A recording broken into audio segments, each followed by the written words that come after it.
एक 72 वर्षीय बुजुर्ग ने एक अलग अंदाज में अपनी शिकायत डीसी तक पहुंचाई। बुजुर्ग व्यक्ति सेहरा बांधकर डीसी ऑफिस पहुंच गया और एक अजीब सी डिमांड कर दी। बुजुर्ग ने कहा, या तो मेरा परिवार पहचान पत्र यानी पीपीपी बनवा दो या फिर मेरी शादी करा दो। दरअसल मामला यह है, रेवाड़ी शहर से सटे नया गांव निवासी सतबीर के परिवार में उनके अलावा कोई नहीं है। वो अकेले ही रहते हैं, जिस कारण उनका परिवार पहचान पत्र नहीं बन पाया, क्योंकि अकेले व्यक्ति की फैमिली आईडी बनवाने का कोई ऑप्शन ही नहीं है, कोई विकल्प ही नहीं है।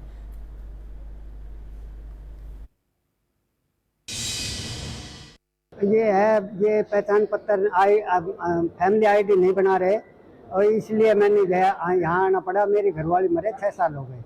बच्चे 2 हैं, 3 बच्चे, 1 लड़की 2 लड़के, वो बाहर रहते हैं। ये कह रहे हैं भाई फैमिली होनी चाहिए, फैमिली है नहीं, घरवाली मरे 6 साल हो गए, तो आप अकेला के बनाना रहे। तो मैं कह रहा हूँ भाई सरकार शादी करा दे या फैमिली आईडी कार्ड बना दे। मैंने हर ऑफिस में गया, भाई मेरे पहचान पत्र, मेरी पेंसिल बने, भाई मेरे को मकान का पैसा मिले, लेटरिन का पैसा मिले, लेकिन कहते हैं फैमिली आई कार्ड लाओ जब करेंगे कार्रवाई। अब ये फैमिली आई कार्ड बना नहीं रहे अकेले का। उन्होंने कहा भाई ये हम मुख्यमंत्री साहब को भिजवा देंगे, आपका जो वो है लेटर है। पूरे मामले में अब ये तो क्या करें, अकेला आदमी किस तरह रहेगा, अकेला आदमी किस तरह रहेगा, आपने कोई सहारा ही नहीं है। तो अब ये तो पूरी खलबली मची हुई है। सतवीर सिंह है, 71 वर्षीय वृद्धजन है, नया गांव रेवाड़ी का निवासी। इसकी आज तक सरकार ने फैमिली आईडी नहीं बना के दी है। सरकार का कहना है कि अकेले इंसान को हम फैमिली आईडी नहीं बना के देते। अब इसके परिवार में इसकी पत्नी थी, वो 6 साल पहले एक्सपायर हो गई। अब इसके परिवार में ये अकेला है, इसके बच्चे दूसरे स्टेटों में रहते हैं। तो ये फैमिली आईडी सरकार बना के नहीं दे रही। इस वजह से ना इसकी पेंशन बन पा रही है, ना कोई और सुविधा मिल पा रही है इस सरकार की। ठीक है, जो उच्च अधिकारी या मंत्री लेवल के जो भी कार्यालय हैं, वहां से जो ये नियम बनते हैं वो सिर्फ एसी कमरों में बंद करके नियम बनाए जाते हैं। ग्राउंड लेवल पर समस्याओं को नहीं देखा जाता, इसलिए ये समस्याएं उत्पन्न होती है।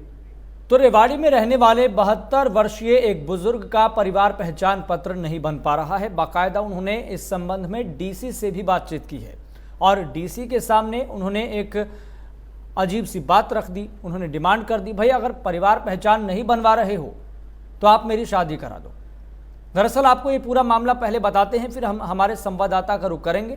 तो पूरा मामला ये है कि इस 72 वर्षीय बुजुर्ग के घर परिवार में कोई नहीं है और जो बच्चे हैं वो दूसरे राज्यों में रहते हैं, जिस वजह से इनका परिवार पहचान पत्र नहीं बन पा रहा है। हमारे संवाददाता श्याम बाटला हमारे साथ इस खबर पर ज्यादा जानकारी के साथ जुड़ गए हैं। श्याम बाटला, डीसी की तरफ से किस तरह का आश्वासन दिया गया है या फिर नहीं दिया गया, या फिर सीधे तौर पर यह कह दिया गया कि भाई आपकी फैमिली आईडी तो नहीं बनेगी? यश, बिल्कुल। देखिए, आपको बताना चाहेंगे कि जिस प्रकार से सतबीर, जो कि रेवाड़ी के रहने वाले हैं, नया गांव के, 72 वर्ष इनकी उम्र हो चुकी है और 6 साल पहले इनकी पत्नी का देहांत हो गया। 3 बच्चे हैं, तीनों बच्चों की शादी हो गई। अब ये घर में अकेले रह गए। इनके घर पे ना तो शौचालय है, ना इनके घर की छत है और ना इनके पास सिलेंडर है। और सभी योजनाएं जो हैं, जो सरकारी योजनाओं का लाभ वो मिल पाता है फैमिली आईडी से। जब इनके पास फैमिली आईडी ही नहीं है तो ऐसे में काफी परेशान हुए, कई अधिकारियों के पास गए, लेकिन इन्होंने अपनी बात रखने का बड़ा अजीब तरीका अपनाया। ये दूल्हे की कैप डालकर दूल्हा बनकर जिला उपायुक्त के पास गए। हम भी साथ में थे इनके। जिला उपायुक्त को जब इन्होंने ज्ञापन दिया और कहा कि साहब या तो मेरी फैमिली आईडी बनवा दो और या फिर मेरी शादी करवा दो, क्योंकि 72 साल की उम्र में शादी तो होने वाली नहीं है। अब या तो सीएम साहब इनकी शादी करवाएं, जो कि ज्ञापन उन्हीं के नाम सौंपा है, या फिर डीसी साहब ही कोई रास्ता बनाए कि आखिर फैमिली आईडी बनेगी कैसे इनकी। क्योंकि फैमिली आईडी नहीं बनेगी तो सरकारी योजनाओं का लाभ भी नहीं मिलेगा। आज भी सतबीर हमारे साथ हैं और इस वक्त मेरे पास खड़े हुए हैं। हम उनसे भी आपकी बात कराएंगे कि आखिर किस किस अधिकारी के पास वो गए, क्या क्या परेशानियां आई, और फैमिली आईडी नहीं बनेगी तो क्या नुकसान होगा। एक अकेले सतबीर नहीं है, प्रदेश में हजारों लोग सतबीर जैसे होंगे जिनको इस प्रकार की परेशानियों का सामना करना पड़ रहा है। अब हमारे साथ सतबीर भी हमारे साथ है, हम उनसे बात कराते हैं। सतबीर जी, कल आप डीसी के पास गए और आज भी आपने दूल्हे वाली कैप लगाकर रखी हुई है। क्या कारण है इस कैप लगाने का, क्या परेशानी आपकी, और जिला उपायुक्त के पास आप गए थे? तो ये परेशानी है, सरकारी योजना जो भी है उसका मुझे कुछ लाभ ना मिल रहा। ना मेरे पास मकान है, ना शौचालय है, ना मेरे पास कुछ नहीं है। और मैं अगर किसी दफ्तर में जाता हूँ तो वो कहते हैं फैमिली आईडी ले आओ। फैमिली आईडी बनती नहीं है। बोला अकेले की फैमिली आईडी नहीं बनेगी तो मेरे को कोई लाभ नहीं मिल रहा। अब मैंने लास्ट में यही देखा कि भाई ये दुल्ले वाली या तो मैं मुख्यमंत्री साहब मेरी शादी करा दे या मेरा फैमिली आईडी कार्ड बना दे। लेकिन इनमें एक दिक्कत हो रही है, जब मुख्यमंत्री साहब की शादी ना हुई तो ये पूरे प्रदेश में कैसे कानून लागू होगा कि भाई फैमिली आईडी विज साहब की ना हो रही शादी तो उनकी कैसे आईडी बन गई या नहीं बनी, तो वो कैसे काम चला रहे। अब ये तो जनता के ऊपर इनका शासन करना है। जनता को अपना जनता पे शासन कर रहे हैं। लोक सेवक होते हुए हमें ऑफिसों के चक्कर काटने पड़ते हैं। लोक सेवक का काम है वो घर घर जाकर जो सरकारी सुविधा है उसको घर घर जाकर मिले। इतना ही हमारा नुकसान होता है। इतना ये समझ में नहीं आ रहा सरकारी तंत्र हमें क्यों इतना परेशान कर रहा है। अब मैं एक नहीं हूँ, पूरे हरियाणा में पटानी लाखों लोग सतबीर जैसे हैं, उनके ना फैमिली आईडी बन रही है ना उनको कोई लाभ मिलेगा। ये तो एक हमारे ऊपर अपना एक जो नियम बनाया वो थोपना था कि भाई आपको इस तरह रहना पड़ेगा और हमारा शासन है। लेकिन हम भी लोक सेवक की उसमें जाकर कोर्ट में जाएंगे, आपसे अनुरोध करते हैं या तो भाई शादी करा दो हमारी या फैमिली आईडी कार्ड बना दो, ताकि हमें कोई सुविधा मिल सके। अगर ये काम ना हुआ तो फिर हम न्यायालय में चले जाएंगे। बिल्कुल। यश देखिए, अब इन्होंने तो सवाल उठा दिए प्रदेश के मुख्यमंत्री पर और गृह मंत्री पर भी। इनका कहना है कि मुख्यमंत्री की भी शादी नहीं हुई, गृह मंत्री की भी शादी नहीं हुई। जब इनकी शादी नहीं हुई तो आगे इनका फैमिली आईडी कैसे बना, और अगर इनका फैमिली आईडी बना है तो मेरा भी बनना चाहिए। बहुत बड़ा सवाल है सरकार से। और यश हमारे साथ इनके आदि बिल्कुल श्याम, और एक यहाँ पर इसका दूसरा पहलू अगर देखें तो स्वाभाविक है कि ये कोई पहला मामला नहीं होगा। अगर पूरे प्रदेश भर में इस तरह का सर्वेक्षण कराया जाए तो हो सकता है कि लाखों हजारों इस तरह के मामले सामने आ जाएं। तो सरकार को इस पहलू की तरफ तो ध्यान देना होगा। और MH1 न्यूज़ तो ये अपील करता है कि इस तरह के जो मामले हैं उनका निपटारा होना चाहिए। भाई सरकार तो ये दावा करती है कि इस सरकारी योजनाओं का फायदा प्रत्येक व्यक्ति को मिले, जो पात्र व्यक्ति हैं उनको मिले। अब ऐसे में जो पात्र व्यक्ति है उनको मिलना चाहिए। ऐसे में एक चीज जो अड़ रही है, बीच में जो पेंच की तरह फंसी हुई है, वो यही है कि अगर परिवार में कोई नहीं है तो परिवार पहचान पत्र बनेगा कैसे। अब इसको तो सरकार को सोचना चाहिए, तमाम मंत्रियों को संज्ञान लेना चाहिए। श्याम, आप सतबीर जी से ये भी पूछिए, क्या किसी मंत्री से आपने इस मामले को लेकर आमने सामने बातचीत की है या फिर अभी तक अधिकारियों से ही इस पूरे मामले को लेकर बातचीत की है?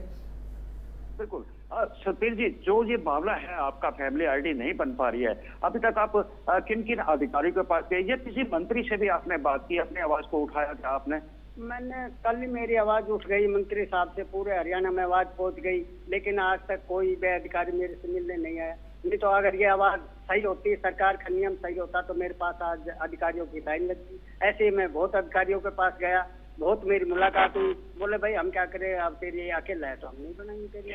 सतबीर जी, जब आपकी आवाज अधिकारी नहीं सुन रहे तो किस प्रकार आप सरकार के कानों तक अपनी आवाज पहुंचाएंगे? क्योंकि आप जैसे एक नहीं हजारों लोग होंगे प्रदेश के अंदर, कईयों की समस्याएं होंगी, तो अगला कदम क्या होगा? अब भी सरकार यदि आपकी आवाज नहीं सुनती है तो? अगर सरकार आवाज ना सुनेगी तो हम सरकार से क्या धरना प्रदर्शन करेंगे, न्यायालय में जाएंगे, इनसे विनती करेंगे, हाथ जोड़ेंगे, भाई हमारी आप जो नियम बना रहे हो हमारे जनता को मिले। अगर फिर भी ये नहीं तो करते हैं, इनके कान बहरे हैं, नहीं सुनेंगे तो फिर हम आगे न्यायालय में चले जाएंगे। बिल्कुल यश, देखिए इनका कहना है कि आप भी अगर सरकार के बात है, अभी तक किसी मंत्री से पर्सनली नहीं मिले हैं, सिर्फ अधिकारी को ही चक्कर काट रहे हैं। अब अधिकारियों से जब बात नहीं बनेगी तो ये उच्च लेवल के जो मंत्री हैं, प्रदेश के मुखिया हैं, प्रदेश के मुखिया के परिवार तक भी जाएंगे, उनके घर तक जाएंगे, उनके कार्यालय तक जाएंगे, लेकिन अपनी बात मनवा कर रहेंगे। इनका साफ तौर पर कहना है कि ये अकेले नहीं है, हजारों लोग हैं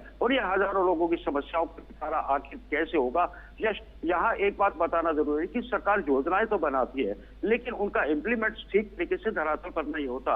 यदि इम्प्लीमेंट अगर करना है तो उसके लिए पहले एक सर्वे करना होगा। सर्वे करने के बाद जनता की बात सुननी होगी कि जो योजनाएं जनता के लिए बनाई जाती हैं, गरीबों को उत्थान के लिए बनाई जाती हैं, तो ऐसे के अंदर जो योजनाओं का लाभ उन्हें मिल पा रहा है, नहीं मिल पा रहा बिना सर्वे के। क्योंकि देखिए, मंत्री अपने चैम्बर में रहते हैं, अपने घरों में रहते हैं, लेकिन उन्हें धरातल की हकीकत का नहीं पता होता। कागजी कार्रवाई तो होती है, लेकिन जमीन पर किस प्रकार की परेशानियां आती हैं आम जनता को, अभी हम बात बिल्कुल कर लें। श्याम, और अब देखने वाली बात यहाँ पर ये होगी, क्योंकि इस तरह का मामला तो सामने आया, क्या प्रदेश इसी तरह के मामलों से निपटने के लिए क्या प्रदेश में सर्वेक्षण भी करवाएगी? क्योंकि घर में अगर कोई नहीं है, अगर परिवार में एक अकेला ही व्यक्ति है, उसके ना आगे है ना कोई पीछे है, भाई वो तो इसी तरह की डिमांड करेगा ना कि भाई सरकारी योजना है तो उसको इसका फायदा मिलना चाहिए, वो पात्र व्यक्ति है तो मिलना चाहिए। भाई सरकार को खुद इस पर संज्ञान लेना चाहिए। अब देखने वाली बात यहाँ पर होगी कि अधिकारी और मंत्री इस पूरी खबर को लेकर कब तक संज्ञान लेते हैं।